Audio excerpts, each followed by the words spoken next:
November 20th, 1943, Betio Island, Tarawa Atoll. A line of flat-bottomed Higgins boats hits the coral reef 500 yards from shore and stops dead. Behind them, the Marine Corps has committed 12,000 men to taking a strip of sand 2 miles long. In front of them, 4,500 Japanese defenders wait behind 500 concrete pillboxes, and between the boats and the beach, 3 feet of water, not enough to float anything, except the machines that were never supposed to be here at all. This is the story of the landing vehicle, Tracked, the LVT, a civilian swamp buggy designed to rescue hurricane survivors in the Florida Everglades. Built by a company that manufactured fruit packing machines. Converted into an amphibious assault vehicle that the Marine Corps never asked for, almost did not receive, and could not have won without. But before anyone could ride one into combat, someone had to invent it, and the man who did wanted nothing to do with war.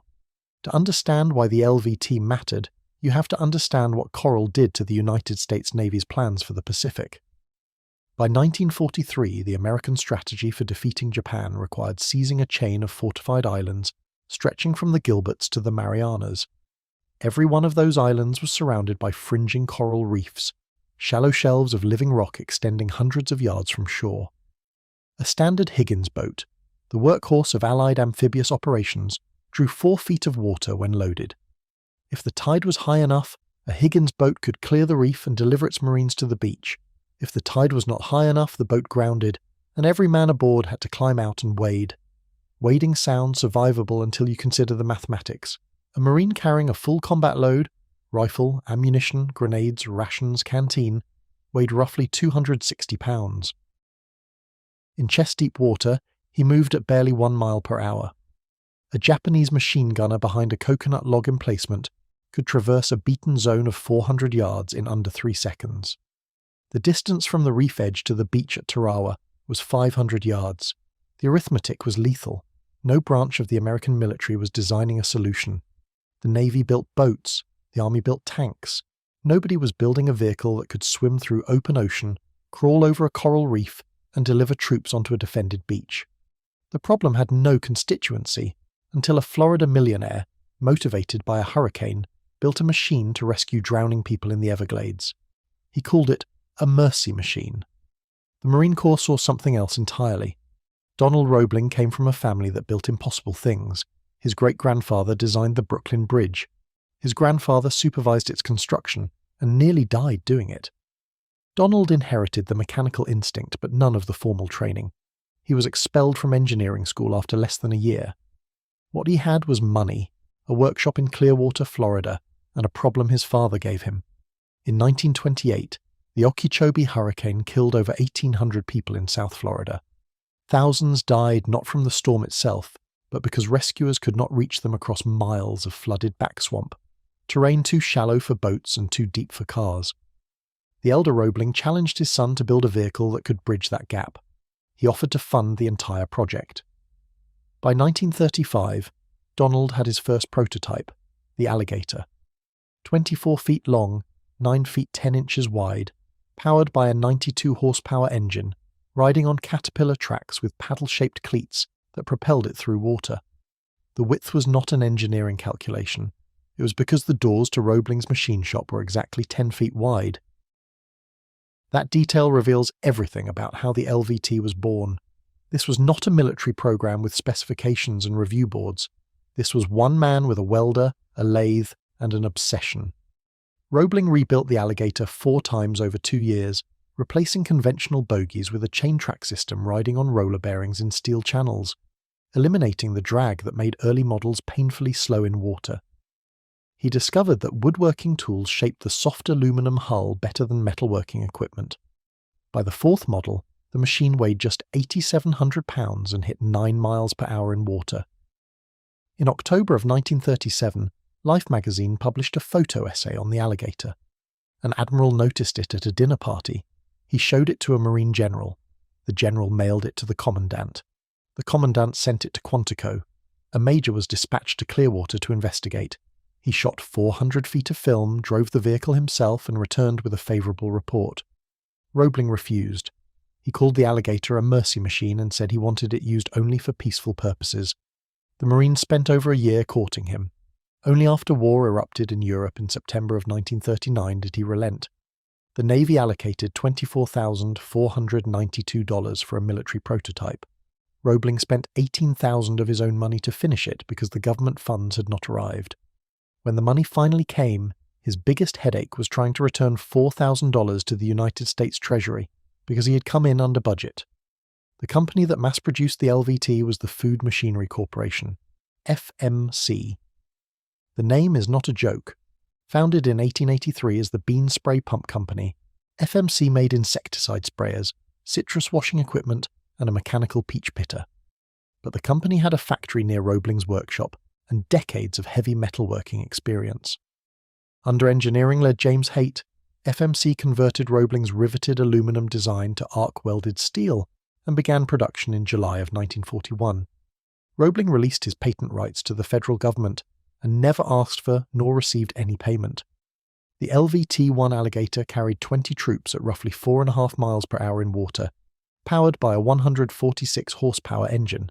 It was completely unarmoured.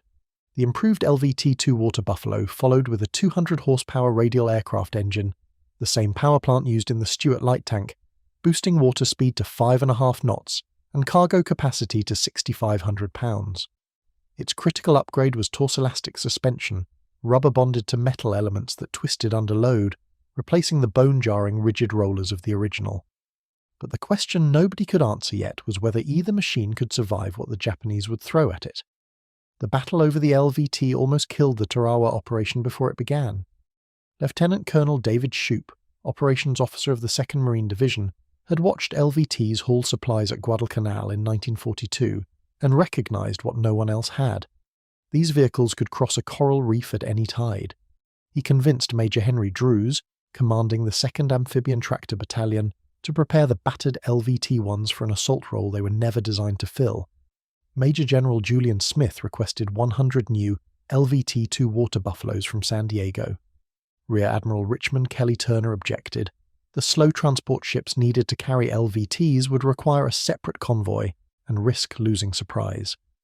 Major General Holland Smith, the Corps commander, reduced the argument to 5 words: no LVTs, no operation. Turner yielded partially. Half the requested vehicles went to Army forces at Macon. The Marines received 50 LVT-2s and kept their 75 worn LVT-1s, 125 total. Drews organised what one officer called an enterprising crew of tinkerers and scroungers. His men bolted 1/4-inch steel plates to the cabs, welded on extra machine gun mounts, and patched leaking hulls. After the battle, maintenance officers admitted a devastating truth they had withheld from the crews. A standard rifle bullet could punch straight through the added armour. They had never revealed this because, as one officer put it would have been too demoralising. A lot of these stories don't get told anywhere else. Subscribing helps make sure we can keep telling them. Now, back to Tarawa.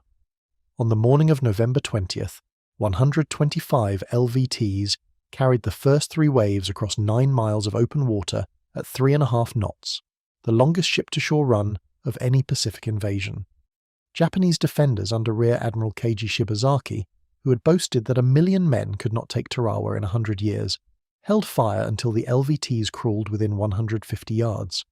Then they opened up with everything.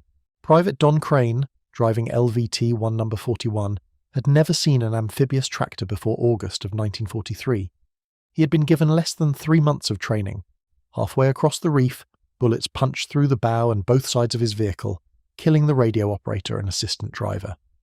When the engine died and Crane climbed from the cab, he found 18 dead Marines in the cargo hold. Of 23 men aboard, 3 survived. Major Drews, the man who had organised the armour modifications, who had worked with Shoup to make the assault possible, took over a machine gun from a fallen crewman during the first wave. He was killed instantly by a bullet through the brain. Behind the LVTs, every Higgins boat in the 4th and 5th waves ground to a halt on the reef. Marines waded 500 yards through chest-deep water into concentrated fire. One battalion suffered 70% casualties before reaching shore. Colonel Shoup, wounded by shrapnel, spent 4 hours getting ashore after his own LVT was disabled. He established his command post 3 feet from a log bunker still occupied by Japanese troops. Neither side could fire on the other at that range. His radio message became legend.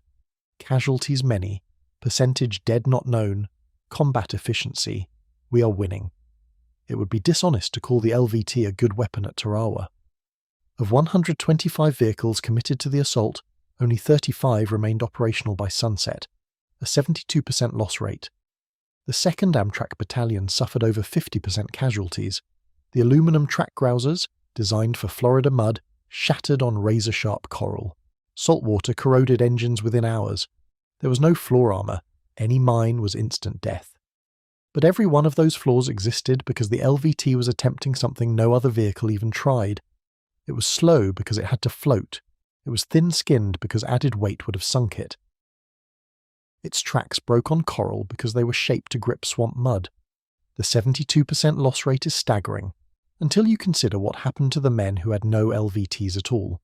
Marines who waded from grounded Higgins boats died at nearly twice the rate of those who rode the tractors in. The LVT was imperfect and irreplaceable, and that combination is the strongest possible proof that the problem it solved was real. After Tarawa, Holland Smith declared that all future landings would be spearheaded by amphibious vehicles. The doctrinal transformation was immediate and total. LVT numbers per battalion tripled from 100 to 300. Factory standard armour replaced improvised bolt-on plates. Armed AMTanks, the LVT-A1 with a 37mm gun and the LVT-A4 with a 75mm howitzer, were developed to lead assault waves with direct fire support.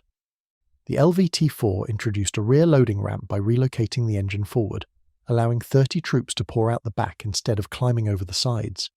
It became the most produced variant at over 8,000 units.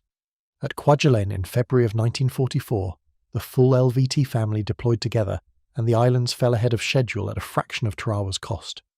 At Saipan, 6 cargo battalions and 2 AMTank battalions hit the beaches. At Iwo Jima, LVTs were the only vehicles that could navigate the volcanic ash. At Okinawa, over 1,000 participated in the largest amphibious assault of the Pacific War. In Europe, the British used roughly 600 LVTs for the Rhine crossing in March of 1945. Total wartime production across all variants reached approximately 18,600 vehicles. The food company never went back to peach pitters. FMC evolved into one of America's premier defense contractors, producing the M113 armored personnel carrier, the Bradley fighting vehicle, and the Marine Corps' amphibious assault vehicle that served from 1972 into the 2020s. The corporate lineage runs unbroken. Bean Spray Pump Company to Food Machinery Corporation to United Defense to BAE Systems. An 1883 Orchard sprayer connects directly to today's armoured fighting vehicles. Surviving LVTs sit in the National Museum of the Marine Corps near Quantico and the National World War II Museum in New Orleans. Monuments to a machine that had no business on a battlefield and no equal on a reef. 3 feet of water. Not enough to float a Higgins boat. More than enough for the machine that was never supposed to be there. Some weapons earn their reputation through precision, or firepower, or armour. The LVT earned its reputation by being the only thing that moved when everything else stopped. The LVT was designed to save lives in a hurricane. It ended up saving the Marine Corps at Tarawa and rewriting the rules of amphibious warfare for the next 80 years. What do you think was the bigger engineering achievement? Roebling's original track design that let the vehicle swim and crawl, or the field modifications that Drews and his men improvised in the weeks before battle? I would love to hear your take in the comments, and don't forget to subscribe.